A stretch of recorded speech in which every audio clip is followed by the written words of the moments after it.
Hey, it's Joshua from Softwarekeep, and in this video, we will be learning about conditional formatting. This may seem like an intimidating topic at first glance, but it really isn't. In fact, it's quite fun. Why use conditional formatting at all?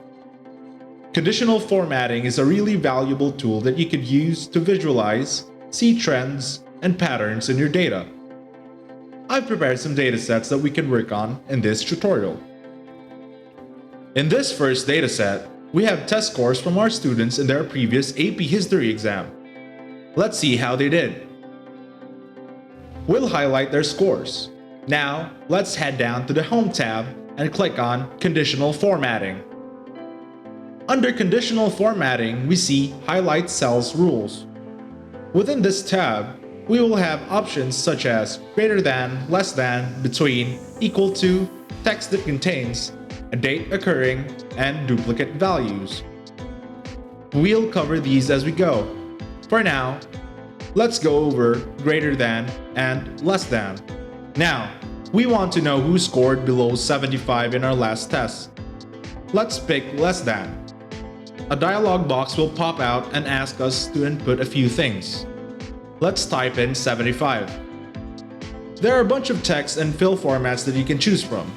But for this, let's choose red fill with dark red text. As you can see, all scores below 75 are in red. With that, we can clearly see who's struggling in our class. Rupert has had always trouble remembering things and is easily distracted. Ulrich seems to be unmotivated in class, while Trevor and Kent, the troublesome duo, don't seem to care at all. Bernard, Dikembe, Ishmael, and Jose. I'm not even sure what to do with them at this point. Anyway, we can also do the opposite. Now let's try highlighting scores above 75. Let's go back to Conditional Formatting, and this time choose greater than. Let's set the value at 75 and choose green fill with dark green text. There, we've now highlighted the scores above 75. Itzhak and Brennan are two of the best students in class. This is expected of them. Anais and Yasmin passed this exam effortlessly. Moving on, right here we have some comments and reviews left by customers at our cupcake store. Yikes! Some of these are a bit harsh, don't you think? I like my cupcakes crunchy. Make them crunchy. I'd better have a talk with my bakers and ask them to leave more eggshells in some of the batches and hope that this rectifies the problem. Anyway, let's highlight the dates on these. And then let's click on Conditional Formatting. And let's head back to Highlight Cells Rules, and then right here, let's click on A Date Occurring. As you can see, it defaulted to yesterday.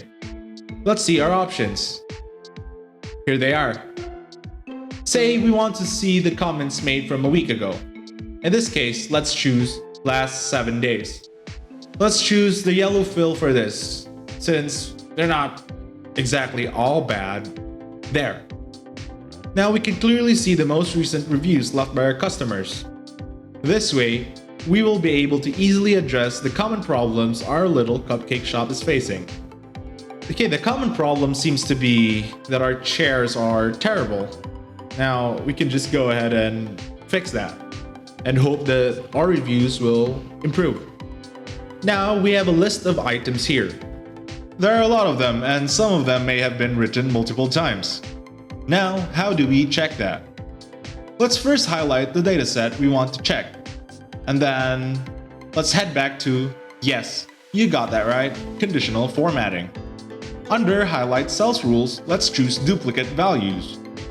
Let's leave that in red. There. We can now see the duplicated items in our list. We can also do the opposite and pick the unique values instead. Now all the non-duplicate items are being highlighted. That's very convenient, don't you think? Now here's a neat trick that you can do to easily erase cells and have them move up. Okay, let's bring that back to duplicate values. And okay, let's right click on this cell, construction paper, and choose delete and move one cell up. There, it formatted itself quickly. Conditional formatting, eh? What else can we do with conditional formatting? Let's highlight our students' grades once again. Let me show you what we can do with the top/bottom rules. Now let's choose top 10%. Let's set the value at 30%. And then let's choose the color green since they've done a very good job, these 30%. We can also apply different rules such as bottom 10 items, bottom 10%, below average, above average. Now let's try choosing above average. Now everyone who's at the top 50% of the class is being highlighted. Their grades are looking great. Now, let's gloss over one of the key features of conditional formatting, giving you ease in the visualization of data. Let me show you what happens when you choose data bars. As you can see, the scores of our students are now being represented visually with bars. We can also pick color scales. I like this personally, the reddest being the lowest and the greenest being the highest.